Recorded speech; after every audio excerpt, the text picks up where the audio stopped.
Me, Matt here. You know what time it is. Me, Matt's right through the night. Daniel's got the size. Wheels of fury on the ground. Engine roaring in the sound. Feel the power, let it rise. With the battle in our eyes.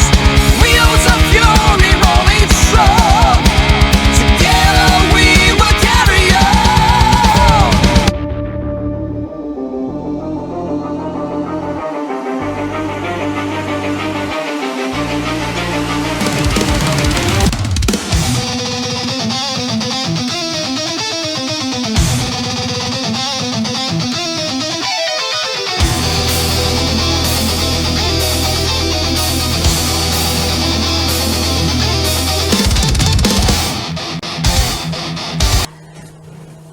Hey, me, Matt here, Killer Kyle. We back, baby. It's true what they say. Say you're gonna take a break and you fucking miss doing this. Yeah, but anyways, enough of that shit. We are gonna do our last look back at 1979, as we've got Memphis Wrestling. Yes, sir. Now, Memphis didn't have pay-per-views. They just had their weekly television show, studio wrestling, as you will, back, of course, back in the 70s. And there were some names in this show that, of course, we'd later get to know a lot more of. We'll get into that when we get to the show. And I mean, yeah, like Kyle said, it's so cool to see wrestlers when they were early 20s, whatever, and yeah, it was very awesome. Like either just starting out in the business or, have been in the business for a few years or whatever the case is. But I figured before we start, we'd have to have our usual beverage of choice, so BING! I know these are empty right now, and my breasts are cold. Diddy go ditties. We have, I went to the liquor store the other day, Estrella Damn FC Barcelona Limited Edition 125th anniversary. Hell yeah, brother. Actually, here, you take this. And where's the other one? Actually, no, I'll give you this one.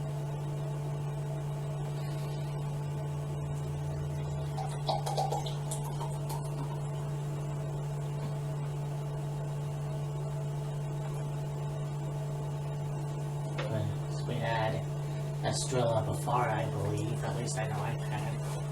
Didn't realize they had an anniversary coming up. So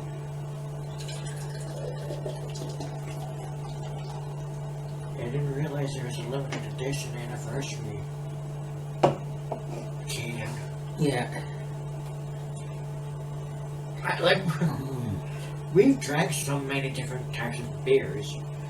It's hard to keep track of what we've drank and what we haven't drank. Yeah, I mean, of course, you drink beer a little bit more often than I do. Yes, sir. I can see my head's a little bigger, and I thought I poured yours the same amount. You poured yours the same as mine. You poured mine the same as yours, and my head just dissipated a little bit quicker. But here's to you guys.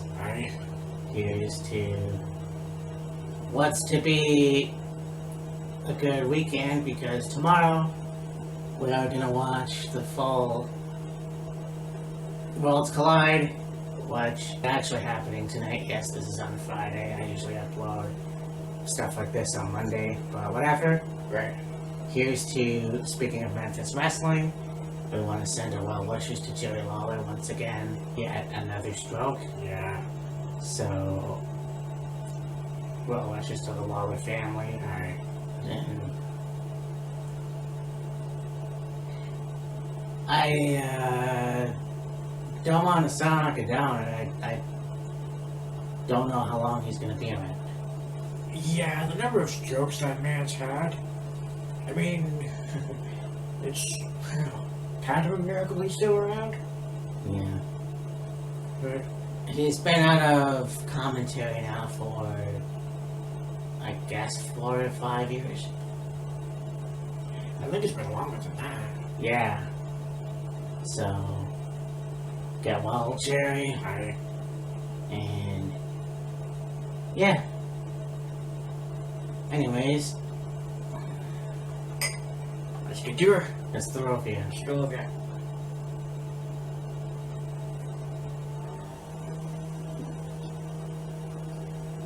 Damn, that's as good. That's a good beer. Good fucking beer. Fairly smooth beer too. And I tell myself I'm not gonna cuss a lot, but it kind of fucking comes out. It almost seems natural for not to swear. Unfortunately. Yes. So we start things off with the tag team match. We've got the Blonde Bombers, the team of Larry Latham and Wade Ferris, taking on Dallas Montgomery and Ricky Morton.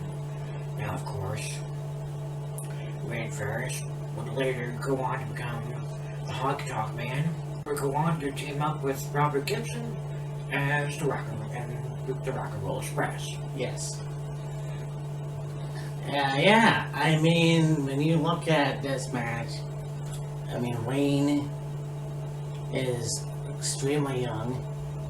And I mean, I knew he was in Memphis, but I didn't know for, like, when he started. And I'm pretty sure, like, he must have been,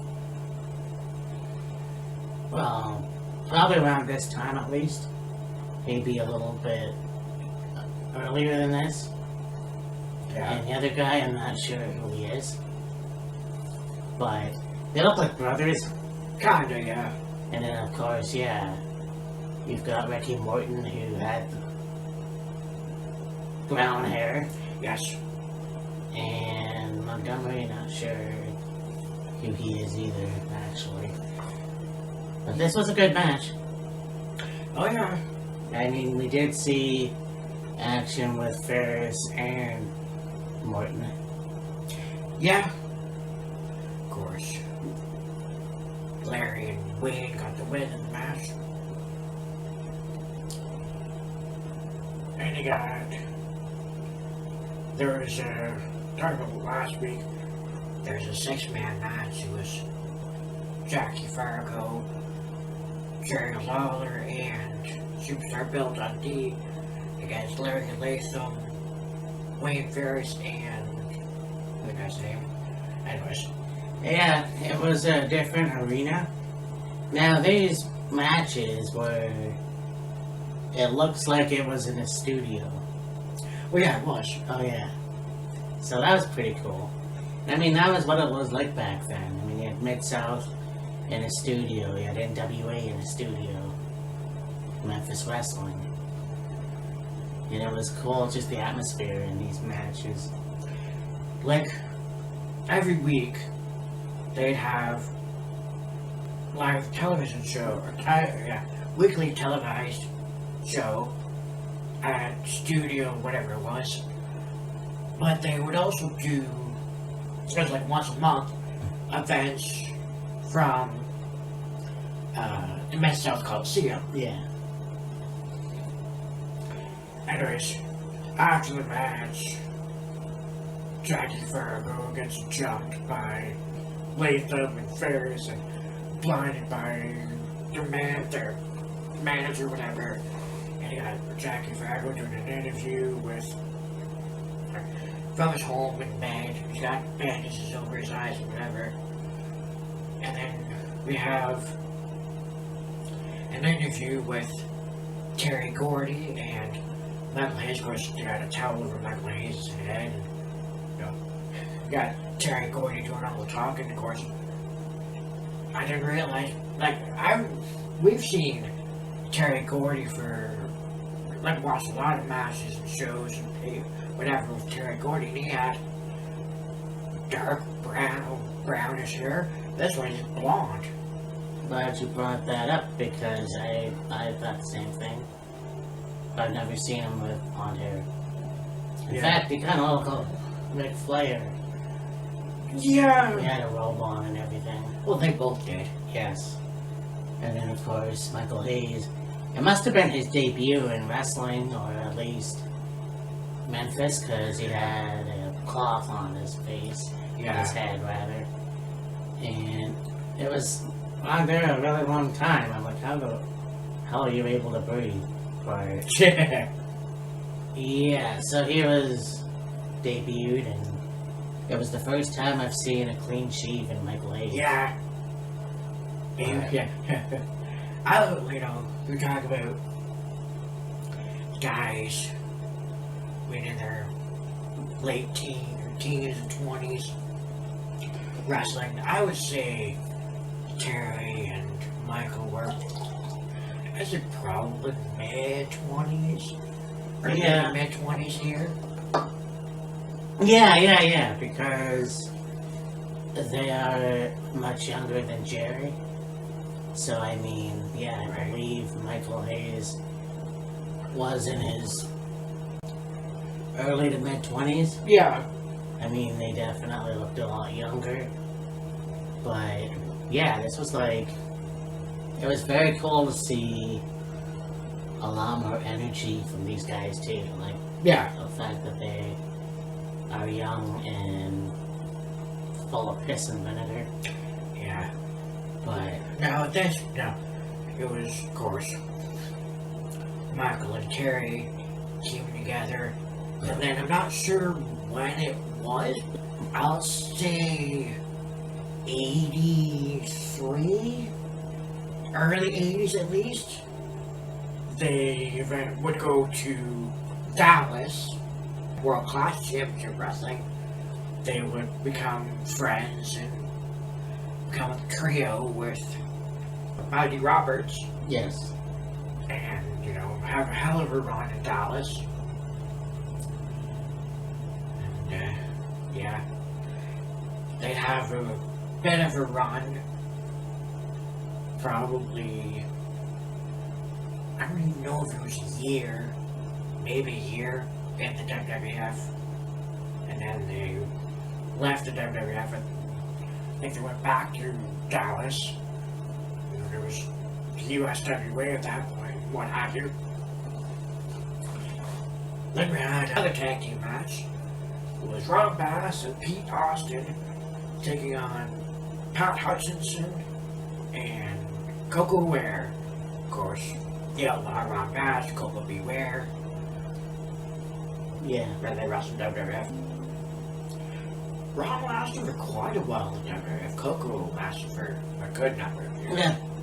I mean, I just watched a match where it was in Memphis and Coco beat the shit right out of, I can't remember who it was. Some young new guy. Yeah. And I'm like, that's pretty cool. I mean, yeah, when you look at his run in WWF, obviously, Coco beat Ware, which, Yeah. okay. But, yeah, his time in Memphis was like, very cool. I mean, he also wrestled in other territories. Oh yeah. But yeah, this was a really good match too. Then he had an interview with Jerry Lawler and Bill Dundee.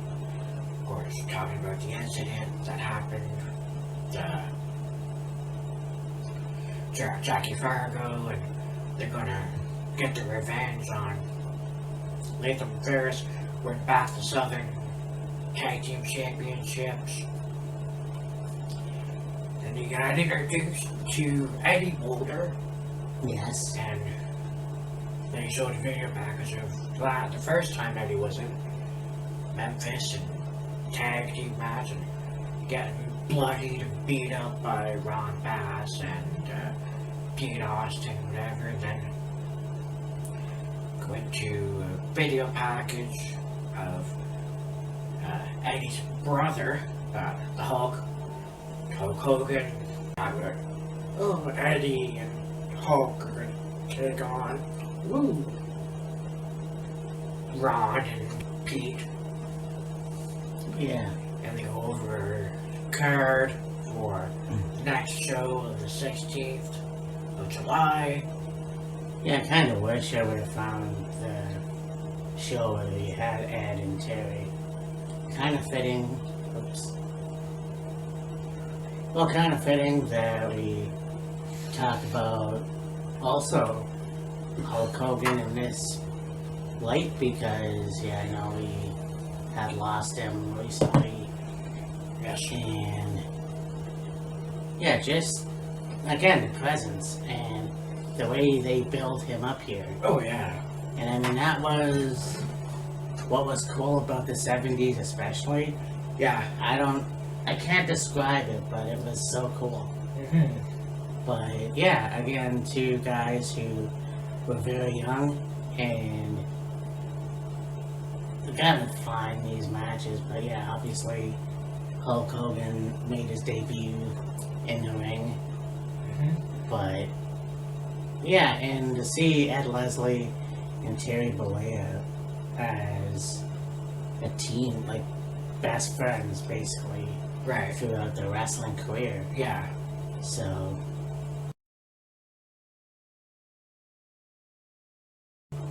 but Yeah. Yeah. Oh, yeah.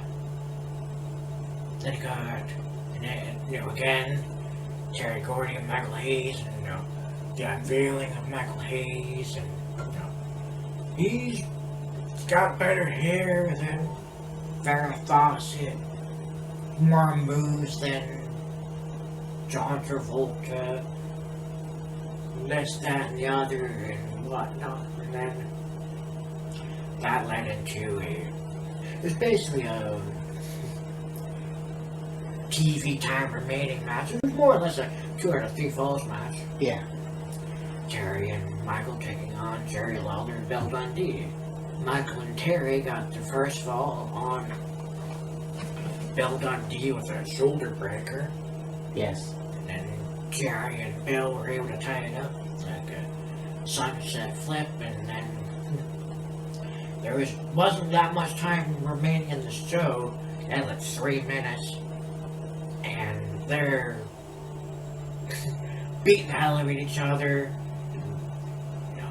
Time limit expires, and they're ringing the bell. They're still kicking the shit out of each other in the ring, out of the ring, chairs, whatever.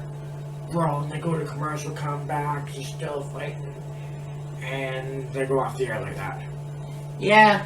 I mean, and that was just it. I feel like it's too bad they didn't finish the third fall, but at the same time, it's like, well, they probably had another match down the line, and there's a lot of these shows on the Memphis Wrestling, so I'll have to keep looking.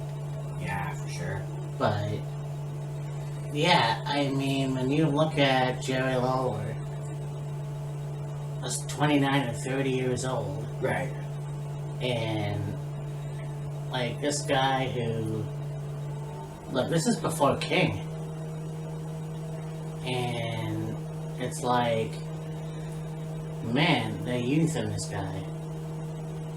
But, and then Bill Dundee as well.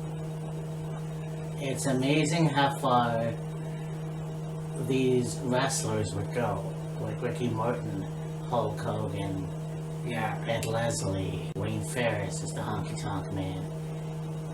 At that time, you would have thought that these individuals would end up in WWE. I mean, yeah, Ricky Morton had not a lot of matches in WWE, but he did have a few in the late 90s. Yeah. So, I mean, I feel like, yeah, this is cool to see all that stuff. And I know that we talked about Memphis briefly years ago in our Christmas special. Yes. Holy shit, that was 2017. Yep. Were you talking about this was before they were referring to Jerry Lawler as the king. Yeah. No, they referred to him as the king. Oh, King Jerry Lawler. Oh yeah. I don't know how I missed that. One thing I did notice though is if you've seen any of Jerry's matches throughout the years, whether it have been, early 2000 or whatever, at some point he would have matches in the WWE, or before then he always wore the one strap singlet. Yes. Yeah. Well, this one he had a regular singlet. He was like, it kind of looked like the colors of the Texas flag. Oh. It had a star on it, or blue, or red, and whatever. But yeah, it wasn't the singular strap singlet that we all know him for. It was a traditional singlet, if you will. That's probably why I got confused then. Maybe. Yeah, they called him the king. Of course. In the interview that Jerry and Bill did, Jerry was talking about his rivalry and his feud with Jackie Fargo. And, I'm sure you guys may or may not know the story of how Jerry Lawler got the nickname the King. It was in this feud with Jackie Fargo. There was an interview Jerry did, and he said, Jackie, you've been the king of Memphis for far too long. It's about time somebody took your crown. And that's how Jerry got the nickname the King. Yeah, he was walking somewhere and some teenage fans or whatever came up to him and went, "Hey Jerry, you're the king!" And he's like, huh. And so, yeah, he came into the studio and they gave him a crown and a robe and The rest is history. pretty much. And I mean, when you look at this guy's history in the wrestling business, and it's like, yeah, you go through as a wrestler, well, first of all, a cartoonist, Yes. and then you go into doing radio for Lance Russell, Right. and then you go into Memphis Wrestling, then you become the king, Yeah. then you go into beating Kerry Von Erich for the AWA World Title, Yes. and then WWF. Uh-huh. And the rest is history, Yeah. you know, and it's a shame the way things turned out, but I mean, you know, as young as he is, it's like, it just happens, and I know that family history is a son of a bitch sometimes. Yeah. So, I mean, again, you know, I want to say well wishes to Jerry and his family, and Yeah, Jerry goes from drawing up these caricatures and send them into the studio, and they'd use them to, talk about what happened the week prior to training to become a wrestler. Of course, line to get into training, and then we wrestling, working in Memphis, wrestling, and what have you, and going on from there. yeah. So, this has been another episode of Wheels of Fury. Yes, we are back. Like I say, it's the famous line in The Godfather.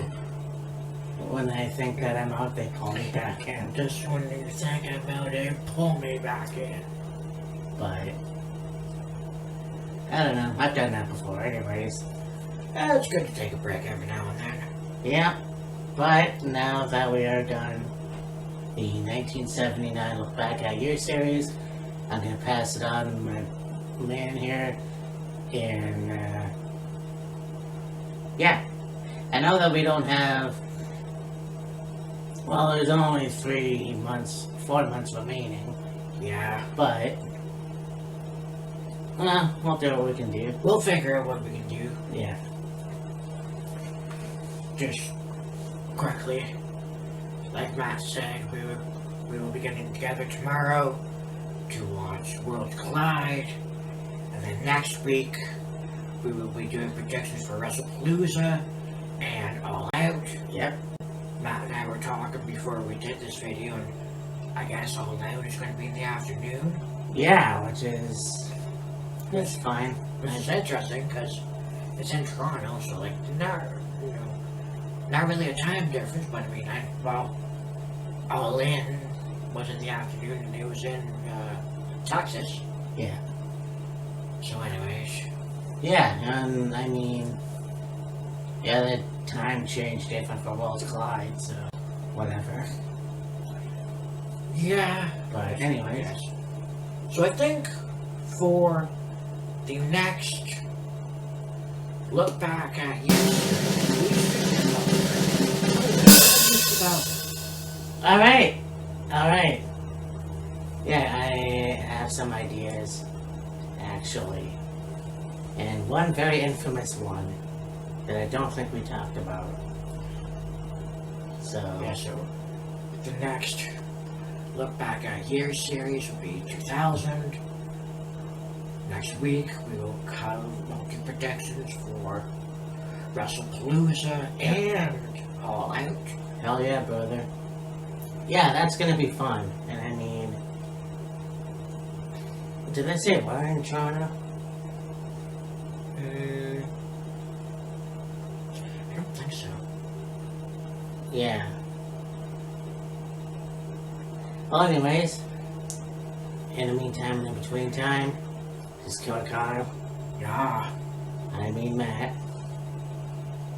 And I know we just had a beer, and I brought this with me because we were, knowing we were going, well, thinking Yeah. we were going to be watching Worlds Collide, but it's at 10 o'clock and Who the whatnot. fuck has a pay-per-view at 10 o'clock? Besides Impact. Well, yeah. Why not? Will I have it with me and have a beer? So, why not finish this bad boy off Yeah. with a shot? Fuck yeah. And I've got 40 Creek Ooh. Double Barrel. Oh yeah, we've had that. Yep. It's good stuff. Had this and the Cardio in here. So, just to reiterate once again, here's to you guys. Subscribe to me, Mass World. Subscribe to Killer Kyle 36. Farewell, Sarah Lawler. The hits just keep on coming. Yep. We took a week off. Thought it was going to be 2 weeks off, but we took a week off. We're back. Like, we didn't miss a beat. No. Well, next week we will do All Out, WrestlePalooza.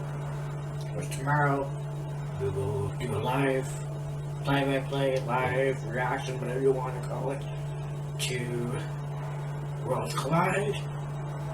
And for Matt and myself, we'll see you next week. Deuces. Let's go over here. Let's throw over here.